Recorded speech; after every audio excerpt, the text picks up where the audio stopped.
स्वागत है आपका हमारे YouTube channel AR commerce by Arvind पर। हम कर रहे थे बिल ऑफ एक्सचेंज बिल, ठीक है, जिसके अंतर्गत बिल का पेमेंट जब होता है उसके अंतर्गत जो जो कंडीशंस बनती है वो सब हम देख चुके हैं। बिल के पेमेंट के टाइम पे बिल आहर्ता के पास है या उसने उसका बेचान कर दिया है या बैंक से भुना लिया है या बैंक में संग्रह यानी वसूली हेतु जमा किया हुआ है। उन सब कंडीशंस में जो एंट्रीज होती हैं सिर्फ आहर्ता की पुस्तकों में होंगी। पेमेंट की एंट्री होगी सिर्फ आहर्य की पुस्तकों में और पेमेंट लेने की आहर्ता कर लेगा। अब हम एक नया टॉपिक देखते हैं, विनिमय विपत्र यानी बिल का अनादरण। हम देखते हैं बिल का अनादरण होता है तब क्या होगा। अनादरण या तिरस्कृत या अप्रतिष्ठित, तीन चीज से कहते हैं। बिल का अनादरण होना, बिल का तिरस्करण होना या बिल का अप्रतिष्ठित होना। क्या होता है बिल का अप्रतिष्ठित? देखिए, कोई बिल लिखा गया है 2 माह का, 3 माह का या 1 माह का, जो भी डेट है। सपोज करो 1 जनवरी को लिखा गया है और 3 माह के लिए लिखा गया है, तो 1 जनवरी के बाद 1 फरवरी, 1 मार्च, 1 अप्रैल और 3 दिन और जोड़ देंगे तो 4 अप्रैल इसकी मैच्योरिटी डेट होती है, यानी भुगतान तिथि होती है। इस बार इसका बिल का भुगतान हो गया तो इस बिल का आधार है ना, इस बिल का आधार है। अगर नहीं भुगतान हुआ तो इस बिल का अनादर हो गया, ठीक है। अगर यहां तक हुआ था तो इसकी ठीक है इज्जत थी, तो इसका आदर सत्कार था। नहीं हो तो इसका तिरस्कृत हो गया, इसकी प्रतिष्ठा चली गई, अप्रतिष्ठित हो गया, ठीक है। ऐसे नाम से समझ सकते हैं। बिल के अनादरण का मतलब कि भुगतान की तिथि पर है, जो भुगतान की जो देय तिथि है उस पर अगर बिल का भुगतान नहीं हो पाता है ना, जो हमारा स्वीकर्ता है या आहर्य है, बिल का पेमेंट करने में असमर्थता दर्शाए, किसी भी वजह से बिल का भुगतान ना करे, तो उसे हम बिल का अनादरण होना कहते हैं। अब बिल का अनादरण हो गया तो यहाँ 2 चीज इंपॉर्टेंट होती है। एक तो विपत्र का नोटिंग ऑफ ए बिल, दूसरा आलोकन या निकराए हुए नोटिंग चार्जेस कहते हैं। ये क्या होता है?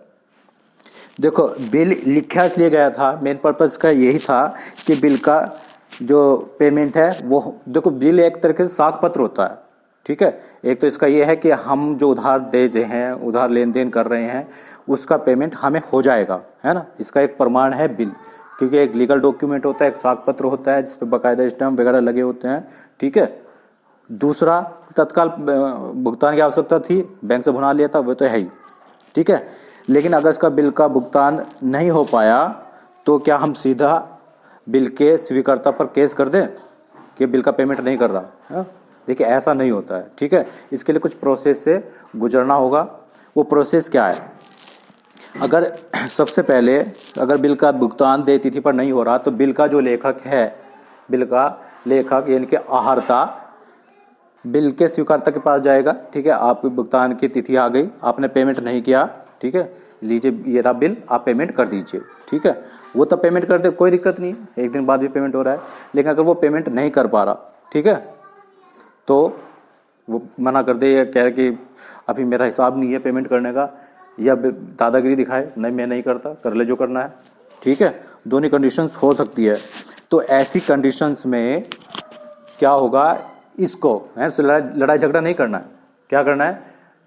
नोटरी ऑफिसर होता है ना, उसके पास जाएगा, तहसील कचहरी जहां मिलते हैं वहां जाएगा, वहां से बिल कराएगा। देखो जी, मेरा बिल है, फलाने व्यक्ति पे लिखा हुआ था, वो पेमेंट नहीं कर रहा, ठीक है, आप मुझे इसकी नोटिंग करानी है, आप ये कीजिए, ओके, ठीक है। तो जो नोटरी ऑफिसर होता है वो बोलेगा ठीक है, आप बिल हमारे पास रखो, ठीक है, और जो हमारा चार्जेज है वे दीजिए, ठीक है, और हम देखते हैं क्या हो सकता है। वे चल जाएगा। अब नोटरी ऑफिसर क्या करेगा, उस बिल को लेकर बिल के स्वीकर्ता के पास जाएगा, ठीक है। देखो ये फलाना बिल है, आपने पेमेंट नहीं किया, क्या कारण है, आप पेमेंट कर दीजिए, ठीक है। फिर भी वो पेमेंट नहीं करता तो वो फिर नोटरी ऑफिसर लिख के देगा, ठीक है, हम उसके पास गए थे, उसने मना कर दिया, जो भी कारण रहा होगा, और अपनी स्टाम्प लगा के, अपनी मोहर लगा के, साइन करके उसको दे देगा, किसे, बिल के लेखक को, है। फिर बुलाएगा, ठीक है, आहर्ता को, आइए हम आपके बिल की नोटरी हो गई है, आप चाहे तो नोटरी चार्ज आप जमा किया है या आप जमा कर दीजिए, नोटिंग चार्जेस। ये जमा करने के बाद आप इस बिल को ले जाइए और आप जो भी करना है आपको कानूनी कार्यवाही, है ना, कोर्ट में जाना है या उससे दोबारा बात करनी है, वो आप कीजिए। अब इस तरह से अब ये बिल्कुल लीगल है, ठीक है।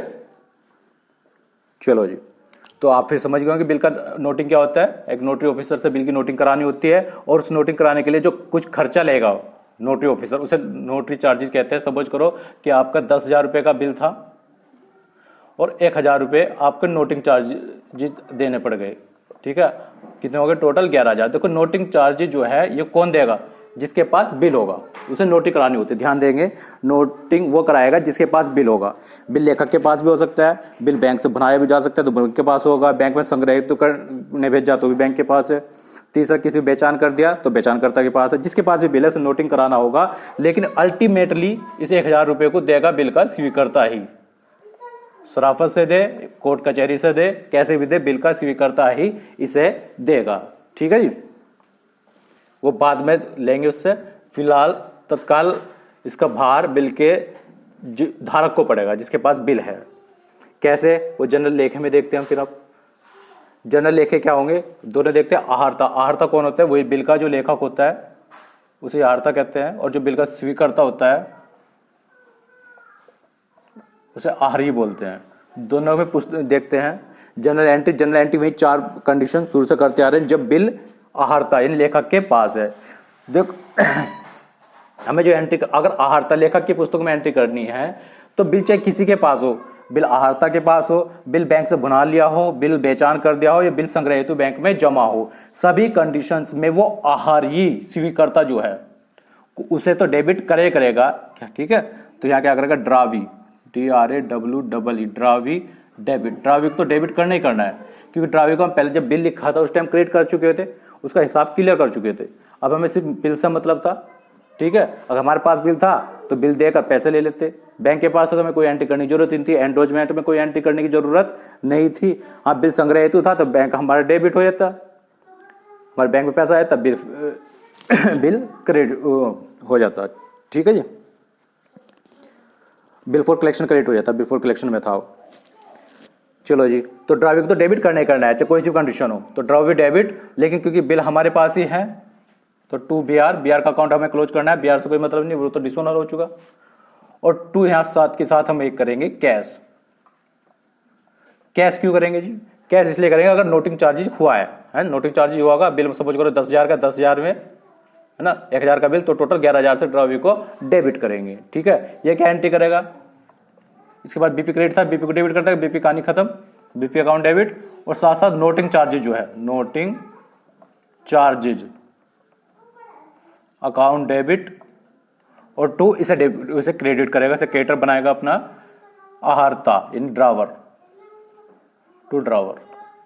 कोई भी कंडीशन हो, जैसे पेमेंट, उससे सिर्फ एक पेमेंट की एंट्री करती थी, ऐसा कोई भी कंडीशन हो, हर बार ये एंट्री सेम रहेगी, लेकिन यहाँ एंट्री चेंज होती चल जाएगी। आहर्ता की पुस्तक में जब बिल लेखक के पास था तो ड्रावी डेबिट, 2 BR 2 कैश। लेकिन यदि बिल बैंक से बना लिया तो ड्रावी तो डेबिट करना ही करना है जी, ठीक है, बिल्कुल ड्रावी तो डेबिट होगा ही होगा।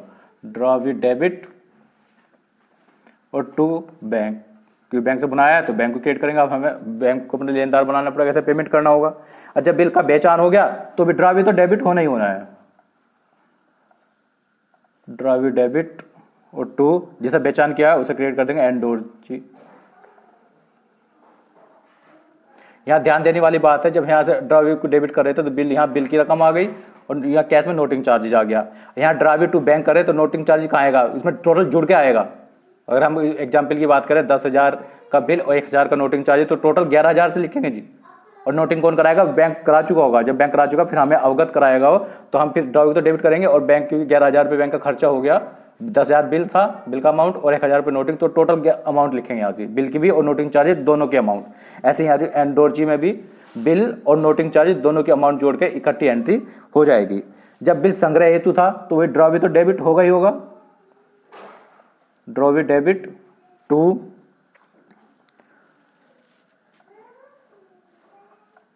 बिल्स फॉर कलेक्शन, एक नया अकाउंट खोला हुआ था उसे खत्म करना है, बिल फॉर कलेक्शन। और 2 साथ ही साथ बैंक भी करेंगे, क्योंकि इसमें पेमेंट हमें ही करना होता है। बैंक का मतलब नोटिंग चार्ज अगर पेमेंट करेंगे, पेमेंट हमें ही करना होता है, लेकिन क्योंकि बैंक करेगा तो हमारे खाते से काट कर देगा ना। 1 2 3 4 चारों केस में आप देखेंगे कि ड्रावी तो डेबिट है ही है। अगर बिल आपके पास ही है तो बिल क्रेडिट और कैश नोटिंग चार्जेस की अमाउंट से। यहाँ ड्रावी तो डेबिट है, 2 बैंक करेंगे, यहाँ नोटिंग चार्जेस और बिल दोनों की रकम से। एंडोर्जी में वाले केस में, एंडोर्जमेंट में ड्रॉवी डेबिट टू एंडोर्जी दोनों अमाउंट्स है, नोटिंग चार्जेस और बिल संग्रह हेतु है तो drawee debit bill for collection और बैंक। और इधर क्या होगा, अच्छा इधर पहली एंट्री हुई BP account debit, noting charges account debit to drawer, दूसरी कंडीशन सेम एंट्री, तीसरी कंडीशन सेम एंट्री, चौथी कंडीशन सेम एंट्री। यहाँ कोई फर्क पड़ने वाला ही नहीं है, कोई सी भी कंडीशन हो। इसलिए इधर तो स्वीकारता या आहार जी की पुस्तक में तो BP account debit, noting charges account debit और टू ड्रावी, ना बीपी का पैसा देना है और जो नोटिंग चार्जेस होगी उसका पैसा तो देना है, और किसे देना है, ड्रावर को देना पड़ेगा, क्योंकि यहाँ भी सब चीज अल्टीमेटली ड्रावर के पास ही आ रही है। ड्रावर को देना पड़ेगा 10,000 रुपये, 1,000 या टोटल 11,000 रुपये ड्रावर को देने पड़ेंगे। आई होप आपको ये एंट्री समझ में आई होगी। जब इसका न्यूमेरिकल क्वेश्चन करेंगे तो और सब क्लियर होगा, है ना। और आप हमें मोटिवेट कीजिए तो वीडियो आती रहेंगी, है ना, आप समझेंगे। किसी तरह का कोई डाउट है तो बताया कीजिए ताकि उस पर ध्यान दिया जाए और अगले वीडियो में वो गलती